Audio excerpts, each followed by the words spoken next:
escala do meu amigo Lord Kelvin, certo? É uma escala bastante científica, onde nelas nós conhecemos uma coisa chamada de zero absoluto, pessoal. Então é exatamente o zero absoluto que nós temos na escala Kelvin, que nós temos esse zero absoluto, tá certo? Então, ó, quando eu falo de escala Celsius, eu não posso esquecer do meu ponto de solidificação, tá certo? Da água e o meu ponto de ebulição da água. Então ele pegou uma vasilha lá bonitinha, tá certo? Colocou uma vasilha, colocou um termômetro aqui dentro e colocou um montão de água aqui que estava no estado de solidificação. Esperou um pouquinho e quando viu a temperatura lá do termômetro, tá certo? Viu lá o termômetro bonitinho. Ele chegou e viu que o termômetro ficou nessa temperatura. Ele chegou aqui e colocou a zero.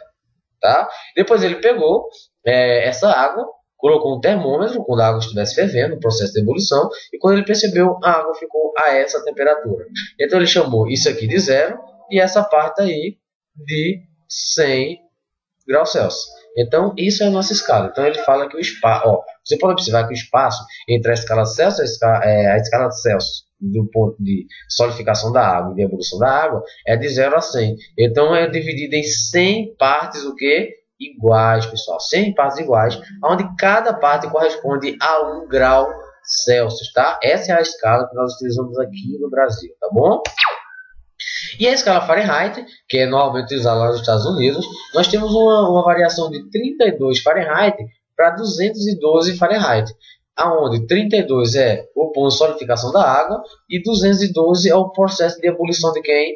Da água. E se vocês observarem, eu tenho uma diferença do número 32 para o 212 de 180 partes iguais. Então observe que na escala Celsius era 100, já na escala Fahrenheit é 180 graus Fahrenheit, tá bom? Aonde cada grauzinho desse corresponde a um Fahrenheit. Então observe, enquanto a Celsius é 100, a Fahrenheit é quanto? 180, tá certo? E agora vamos para a escala Kelvin, galera. Escala totalmente científica, escala que nós conhecemos como a escala do zero absoluto. É essa, tá certo? É assim que normalmente é conhecida a escala Kelvin. Então observa que ela é bem diferente. Ela começa o ponto de solidificação da água de 273 e o ponto de ebulição da água de quanto? 373, tá certo? E o zero absoluto, que é chamado zero Kelvin, tá bom? Também conhecido como zero absoluto. Pessoal, para vocês terem noção, esse zero, a temperatura é tão baixa que na escala Celsius ele chega a menos 273 graus Celsius, tá certo? O zero absoluto na escala Kelvin é menos 273 na escala Kelvin, tá certo? E a escala, desculpa pessoal, a escala Celsius, tá certo? O zero absoluto da escala Kelvin corresponde a menos 273 da escala Celsius. Já o zero absoluto da escala Kelvin é a mesma coisa que menos 453 na escala Fahrenheit.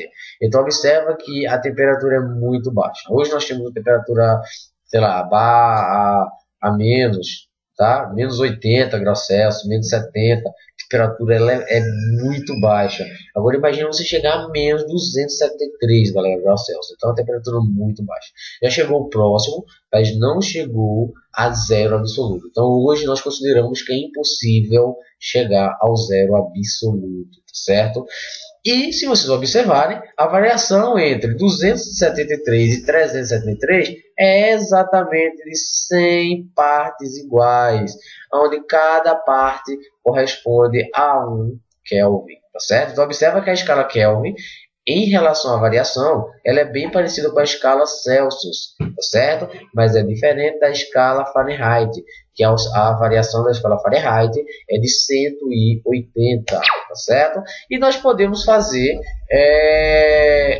conversões da minha escala, tá certo? Então, ó, se eu quero transformar da escala Celsius, tá, para a escala Fahrenheit, ou vice-versa, da Fahrenheit para Celsius, eu utilizo essa relação aqui, galera. C sobre 100 é igual a F menos 32 sobre 100. Só que eu posso simplificar. Ó, percebam que esse 100 aqui que eu estou marcando, ele é divisível. E que esse 180 também é divisível. Então nós chamamos de simplificação. Então ó, eu vou dividir os dois, tá certo? Por número 20.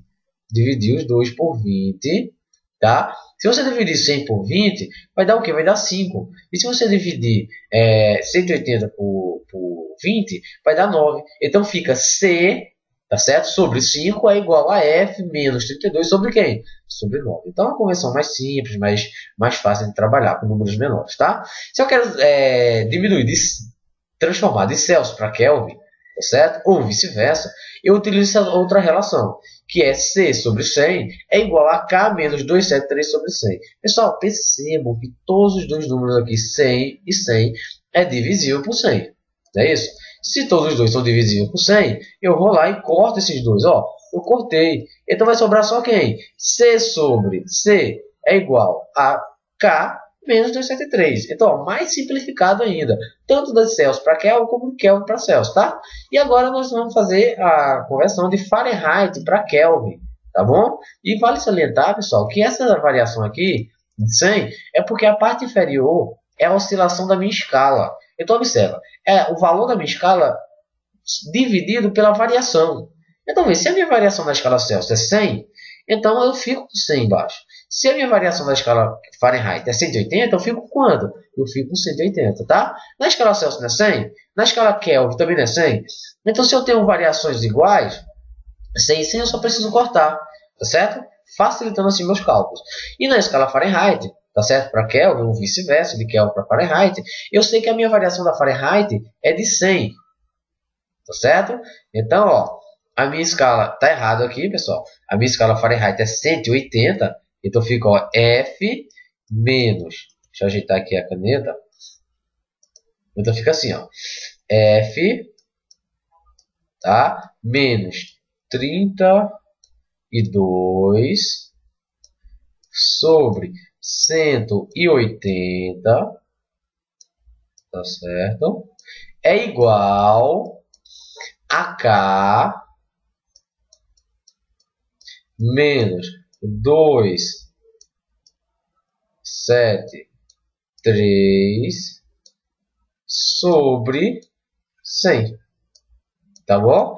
Então, ó, com essa variação, mais uma vez, eu percebo que esse 180, tá certo? E esse 100, todos dois são divisíveis por quanto? Por 20. Se eu consigo dividir por 20, eu corto esse 180 e corto 100, tá certo? Então vai ficar F, tá bom? F sobre menos 32 dividido por 9, tá certo? É igual a K menos 273, corto 100 dividido por 5. Então, essa é a forma correta, tá, pessoal? Desconsiderem o que tem aqui no slide, que embaixo de F menos 32 é 100. F menos 32 é sobre 180, porque é a variação da minha escala. Então, a minha escala Fahrenheit, ela tem uma variação de 180 graus, tá certo? 180 graus Fahrenheit, mas é 180. Diferente da minha escala Celsius, da minha escala Kelvin, tá bom? Com isso, tá certo? Eu tenho uma coisinha que eu chamo de propagação de calor. Como assim, professor? Propagação de calor? Bom, eu falei para vocês que a minha variação de temperatura, tá? Ela se dá pelo recebimento ou pela liberação de calor. Que calor é o quê?